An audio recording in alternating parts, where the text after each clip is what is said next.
Two আওয়াজ lifestyle blog. কেমন আছেন সবাই? আশা করি সবাই ভালো আছেন। আল্লাহর রহমতে আপনাদের দোয়ায় আমিও খুব ভালো আছি, আলহামদুলিল্লাহ। আল্লাহ পাকের অশেষ রহমতে আজকে একটা প্রথম ভিডিও আমি শুরু করলাম। যদি কোনো ভুল ত্রুটি হয়ে থাকে, যে যেখান থেকেই দেখছেন, যদি কোনো ভুল ত্রুটি হয়ে থাকে অবশ্যই ক্ষমা সুন্দর দৃষ্টিতে দেখবেন। যেখান থেকে দেখছেন আপুরা ভাইয়ারা সবাই যদি আমার পাশে থাকতে চান, আমার পাশে থেকে আমার চ্যানেলটাকে অনেক দূর পর্যন্ত নিয়ে যেতে চান, তাহলে অবশ্যই লাইক কমেন্ট সাবস্ক্রাইব করবেন প্লিজ। তো অফ ক্যামেরায় আমি ডাইনিং টেবিলটা একটু মুছে নিয়েছি। এখন আমি দিয়ে দিলাম রানারটা বিছিয়ে টেবিলে। এই তো রানারটা বিছানো শেষ। এটা সেদিন আড়ং থেকে এনেছিলাম। রানারের কালারটা এত সুন্দর ছিল, রানারটা বেশ পছন্দ হয়েছিল আমার, এজন্য আর কোনো চিন্তা করিনি, সাথে সাথে কিনে ফেলেছি। তো আমার সাদামাটা জীবন, আমি খুব ছোট একটা মানুষ। আমার সাদামাটা জীবনে সবাইকে থাকার জন্য অসংখ্য ধন্যবাদ। তবে এই তো আমি ডাইনিং টেবিলে একটা ট্রে দিয়ে দিলাম একটা ফ্লাওয়ার ভাস, একটা খেজুরের জার আর ক্যান্ডেল, আর দিয়ে দিলাম ঘিয়ের একটা জার, যেহেতু গরম ভাতে ঘি খাওয়া হয়, আর ছিল টুথপিকটা। এগুলো হাতের কাছে রেখে দিলে হয় কি, আমার কোনো কাজে দেরি হয় না, ছোটাছুটি করতে হয় না। দেখুন তো কত সুন্দর লাগছে। গুছিয়ে কাজ করাটা আসলেই খুব সুন্দর, চোখের যেমন শান্তি মনেরও তৃপ্তি, তাই না পুরা ভাইয়ারা?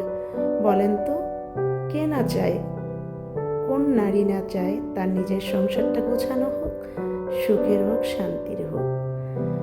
আমি তো বেশ পছন্দ করি, আমার সংসার লাইফটাকে আমি খুব এনজয় করি। তবে আমি অবশ্যই আপনাদের দোয়ায় খুব একটা সুখী মানুষ। আমার হয়তো বা অনেক টাকা নেই, অনেক বাড়ি গাড়ি নেই, আমি মনের দিক থেকে মানুষ হিসেবে খুবই একটা সুখী মানুষ। ডাইনিং ওয়াগনটা আমার মোছা হয়ে গেল। এখন আমি একে একে আমার জিনিসগুলোকে গুছিয়ে রাখছি। প্রথমে রেখে দিলাম আমি কলার বাস্কেটটা। এটার মধ্যে আমি কলা এনে রাখি। কলা যেহেতু শেষ হয়ে গেছে, তাই আপনাদের আর দেখাতে পারলাম না।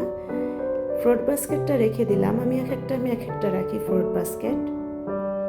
আমার কি এখানকার জিনিস ওখানে রাখার খুব অভ্যাস, দেখতে যাতে সুন্দর লাগে, কিভাবে নিজের সংসারটা সব নারীরাই চায়, প্রথমেই তো বলেছি, তাই না? এই তো স্ন্যাক্সের জারগুলো আমি রেখে দিলাম। একটা জার অবশ্য খালি হয়ে গেছে। এই তো স্ন্যাক্সের জারগুলো আমি একসাথে গুছিয়ে রেখে দিলাম।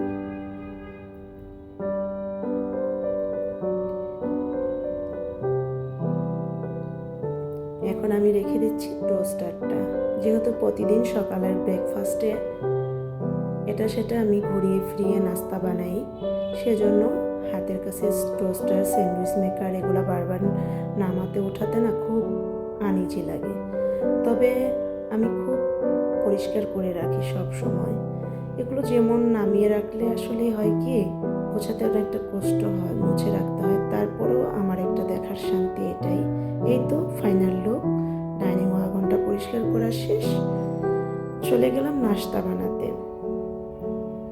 এই শীতে বলেন তো, পালন পরোটা না খেলে কি হয়? এই তো আমি পালং শাকটা সেদ্ধ করে নিয়েছি, ভালো করে ধুয়ে কেটে তারপর আমি একটু লবণ দিয়ে সেদ্ধ করে নিয়েছি, সেদ্ধ করে ব্লেন্ডার করেছি। এখন আমি পরিমাণ মতো আটা দিয়ে নেব। আমি এখানে অনেকটা পরিমাণ পালং শাকের পিউরি নিয়েছি, কারণ আমি কিছু পরোটা ফ্রোজেন করব। তো আমি এখন আটাটা ভালো করে ময়ান করে নেব। এটা কি, ভালো করে যত ময়ান করা হয় পরোটাটা খেতে তত মজা হয়। আপনি দেখবেন কি, শীতের দিনে না পালন পরোটা বলেন, বিটরুট পরোটা বলেন, সবজি পরোটা, আলু পরোটা, এসব খাবার না বেশ ভালো লাগে। তো আমার হাজব্যান্ডেরও খুব পছন্দ, যেহেতু আমাদের কাছে নেই, ও প্রবাসী, আমি একজন প্রবাসীর ওয়াইফ। তবে আমি গর্ব করে বলি আমি একজন রেমিডেন্স যোদ্ধার ওয়াইফ। তবে আমি যাকে জীবনে পেয়েছি আমার হাজব্যান্ড হিসেবে, মানুষ মানুষটা খুবই ভালো একজন মানুষ, তাকে অসংখ্য ধন্যবাদ আমার জীবনে আসার জন্য। এই তো, বেশি প্রশংসা করে ফেললাম না তো? দুষ্টামি করলাম, কিছু মনে করবেন না প্লিজ। এই তো আমি আটার ডোটা আমার শেষ করা। আমি এখন আটার ডোটা ভালো করে একটু মথে নেব। এটা অ্যাকচুয়ালি ভালো করে যত মথা যায় ততই ভালো, তাহলে দেখবেন কি পরোটাটা খুব ভালো হয়। এই তো দেখুন আমার এটা করা শেষ। এখন আমি পরোটাগুলো বেলে নেব। আমি বড় জারের মধ্যে পরোটা যখন বেলি, বড় জারের থেকে আটা নিই না, কারণ বড় জারের আটা নিতে গেলে নোংরা হয়ে যায়। এজন্য ছোট আমি স্টিলের এই ঢাকনাওয়ালা যে বাটিগুলো আছে না, এগুলোর ভিতরে আমি আটা নিয়ে নিই, যাতে আমার এটা মুছে রাখতেও সুবিধা হয়। আর বড় জার থেকে যদি আপনি হাত লাগান তাহলে দেখবেন কি আটার বড় জারটাও নষ্ট হবে, ইভেন আটাটা একটু নষ্ট নষ্ট হয়ে যায়। তো আমি এই তো পরোটা বেলে নিচ্ছি। তো আমার পরোটা বেলার বেলুন পিড়ি দেখে কেউ কিছু মনে করবেন না, যেহেতু আমার 18 বছর সংসার লাইফ, তাহলে তো বুঝতেই পারছেন এই জিনিসটা অনেক পুরনো, সেই 18 বছর আগে। তবে কি জানেন, পুরনোকে কখনো ছেড়ে যেতে হয় না, পুরনোর মায়া আমাকে অন্তত ছাড়ে না, আমি পুরনোকে ফেলে আসিও না। তবে কিছু কিছু জিনিস আছে যে নতুনত্ব ছোঁয়ায় পুরনো হারিয়ে যায়, তবে আমি চেষ্টা করি যতটুকু রেখে দেওয়ার। আসলে কি এই জিনিসটা তো এখনো ভালো আছে, বলেন তো কেন ফেলে দেব?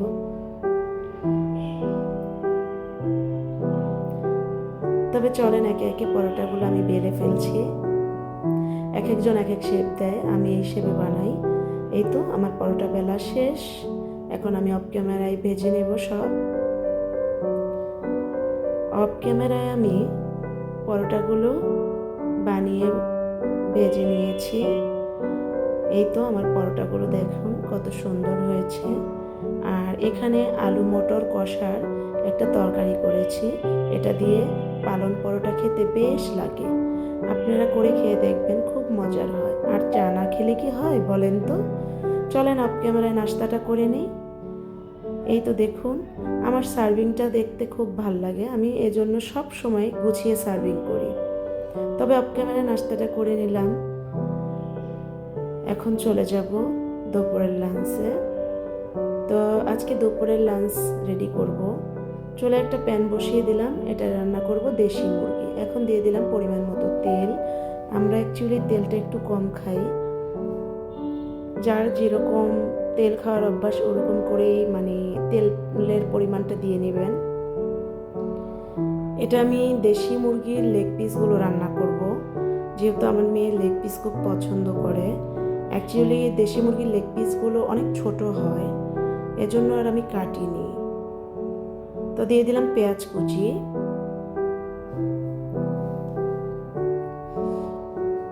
পেঁয়াজ কুচি দিয়ে ভালো করে নেড়ে নিচ্ছি।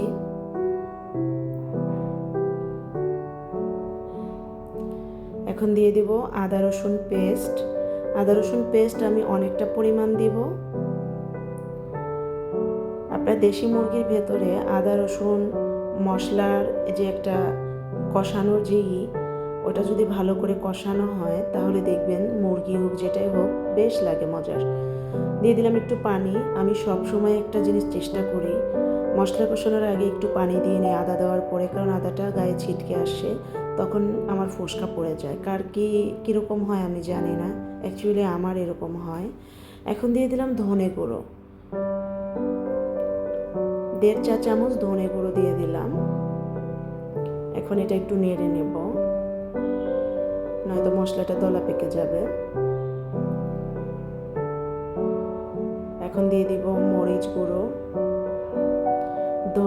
হলুদ গুঁড়ো, 1.5 চামচ দিয়েছি আমি মরিচ গুঁড়ো, 1 চামচ দিয়েছি আমি হলুদ গুঁড়ো। এখন একটু পানি দিয়ে ভালো করে কষিয়ে নেব। যেহেতু মশলাটা আমি প্যানের মধ্যে দিয়েছি, মশলাটা পুড়ে যাবে, তখন আর কষানোটা ভালো হবে না, গন্ধ হয়ে যাবে, ফ্লেভারটা সুন্দর আসবে না। এখন আমি ভালো করে কষিয়ে নেব। আর এখন দিয়ে দেবো আস্তে আস্তে গোটা গরম মশলাগুলো।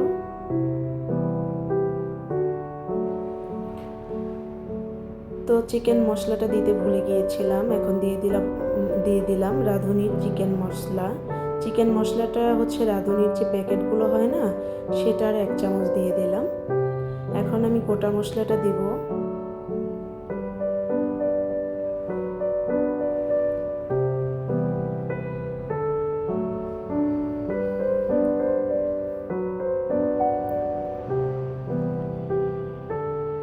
দিয়ে দিলাম সবুজ এলাচ 3টা, গোলমরিচ 4টা। আপনার মাংসের পরিমাণ অনুযায়ী যে যতটুকু রান্না করবেন ওই অনুযায়ী দিবেন। দিয়ে দিলাম একটা কালো এলাচ। আমার কালো এলাচের ফ্লেভারটা অনেক ভালো লাগে, এজন্য আমি কালো এলাচ দিলাম।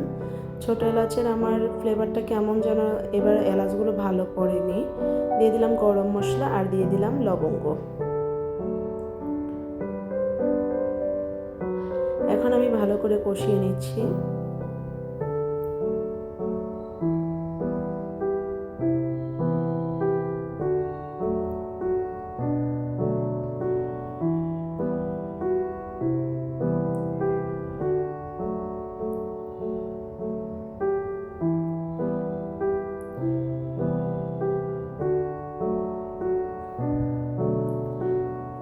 এই তো আমি চিকেনের লেগ পিসগুলো দিয়ে দিলাম।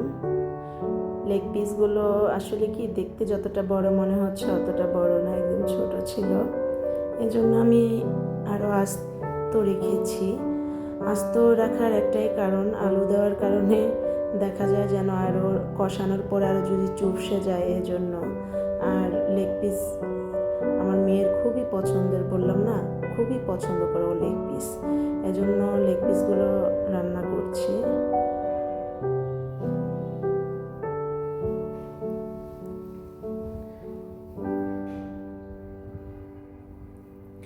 মাংস যত ভালো কষানো হয় ততটাই ভালো, খেতেও ভালো সুস্বাদু হয়। আর আমি সবসময় একটা জিনিস চেষ্টা করি কি জানেন, সার্ভিংয়ের বিষয়টা আমি খুব মাথায় রাখি। খাবার যেমনই হোক না কেন, সেটা শাক ভাত হোক বা মোরগ পোলাও হোক বা রোস্ট পোলাও, বিরিয়ানি, যেটাই হোক না কেন, আপনি যদি ভালো একটা পাত্রে সার্ভ করেন দেখতেও খুব সুন্দর লাগে। তো এখানে আমি আলুটা দিয়ে দিলাম। তো আমার লবণ দেওয়া হয়েছিল, লবণটা স্বাদ মতো দিয়ে নেবেন। আমার লবণটা স্কিপ হয়ে গেছে ভিডিওর থেকে, লবণটা আমি দিয়েছিলাম কিন্তু ওই স্কিপ হয়ে গেছে ওই জায়গাটা। এখন আমি ভালো করে কষিয়ে ঝোলের পানিটা এড করে দিলাম। অফ ক্যামেরায় আমি মাংসটা আরও বেশ অনেকক্ষণ কষিয়েছি। এখন আমি দিয়ে দিলাম ঝোলের পানি, আরও একটু পানি লাগবে আমার। পানি দিয়ে এখন ঢাকা দিয়ে দেব। আমি অফ ক্যামেরায় মাছ, ভাত, সিম দিয়ে তেলাপিয়া মাছ, রুই মাছ ভোনা করে নিয়েছি, পোলাও রান্না করেছি, সেটা আর দেখালাম না, ভিডিও অনেক বড় হয়ে যায় এজন্য। তো এই তো আমি ভাজা জিরে গুঁড়ো দিয়ে দিলাম। এখন আমি ভাজা জিরে গুঁড়ো দিয়ে নামিয়ে নেব। দেখুন কত সুন্দর লোভনীয় হয়েছে আমার দেশি মুরগির ঝোলটা, খেতেও বেশ মজার হয়েছিল। এখন আমার মেয়েকে বললাম যে বাবা একটু টেবিলে খাবারটা দিয়ে দাও। তো এই তো আমার মেয়ে একে একে খাবারগুলো টেবিলে সার্ভ করে দিচ্ছে। সবাই মাশাআল্লাহ বলবেন, কারণ আমার মেয়েটা বেশ লক্ষ্মী।